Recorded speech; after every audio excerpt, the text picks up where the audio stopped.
अगर आप class 12th में हैं तो आपको तो पता ही होगा कि क्लास 12th में ऑब्जेक्टिव क्वेश्चन की कितनी ज्यादा भूमिका होती है। अगर आप केवल एमसीक्यू यानी ऑब्जेक्टिव क्वेश्चंस पढ़ लेते हैं तो आप आसानी से क्लास 12th में पास आउट कर सकते हैं। इसलिए आज मैं लेकर आया हूँ पहलवान की ढोलक पाठ के एमसीक्यू बाकी चैप्टर्स के एमसीक्यू क्वेश्चंस भी बता दिए गए हैं। उसकी प्लेलिस्ट आपको डिस्क्रिप्शन में मिल जाएगी। तो लेट्स स्टार्ट द वीडियो। तो क्वेश्चन बहुत ही ज्यादा इंपॉर्टेंट हैं, तो वीडियो को एंड तक जरूर देख लेना।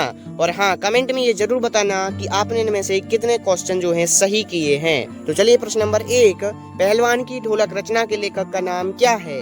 ऑप्शन है महादेवी वर्मा, फणीश्वरनाथ रेणु, धर्मवीर भारती या विष्णु खरे। तो ऑप्शन भी सही है, फणीश्वरनाथ रेणु। प्रश्न नंबर 2, फणीश्वरनाथ रेणु किस राज्य के निवासी थे?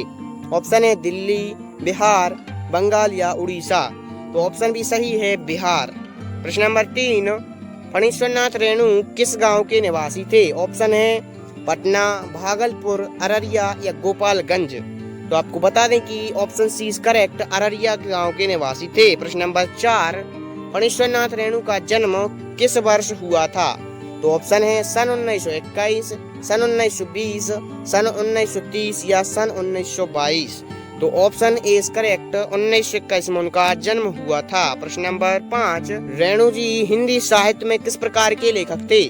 ऑप्शन है साहित्यकार, उपन्यासकार या आंचलिक उपन्यासकार या व्यंग्यकार।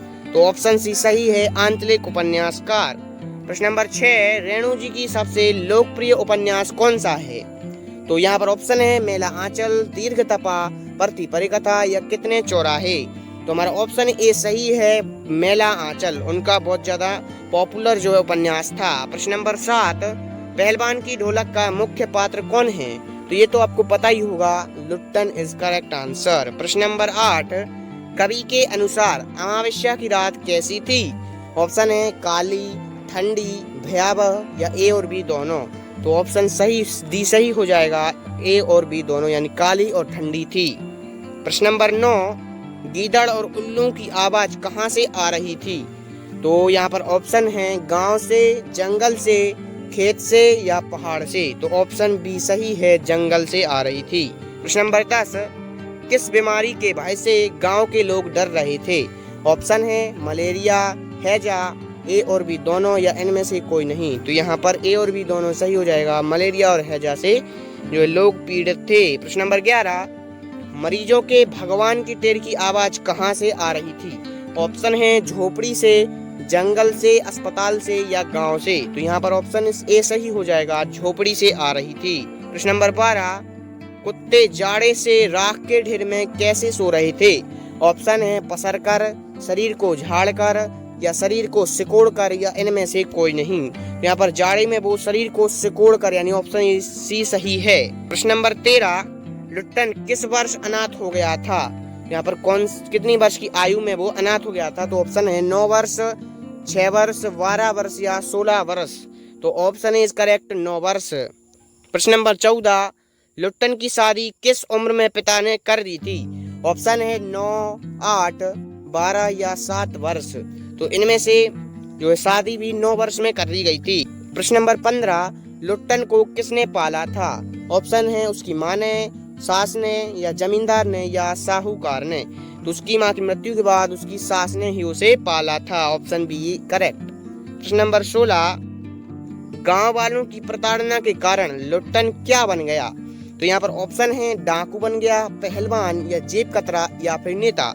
तो यहाँ पर पहलवान बन गया था। Option B is correct. प्रश्न नंबर 17, पहलवान चांद सिंह के गुरु का नाम क्या था? ऑप्शन है काला खां, श्याम सिंह या बादल सिंह या सूर्य सिंह।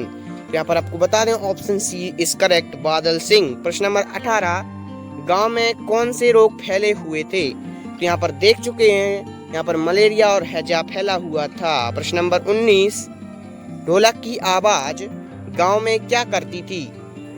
ऑप्शन है संजीवनी शक्ति का काम या भय या निराश करती थी या घबराहट पैदा करती थी। तो ऑप्शन ए इज करेक्ट, संजीवनी शक्ति का काम करती थी।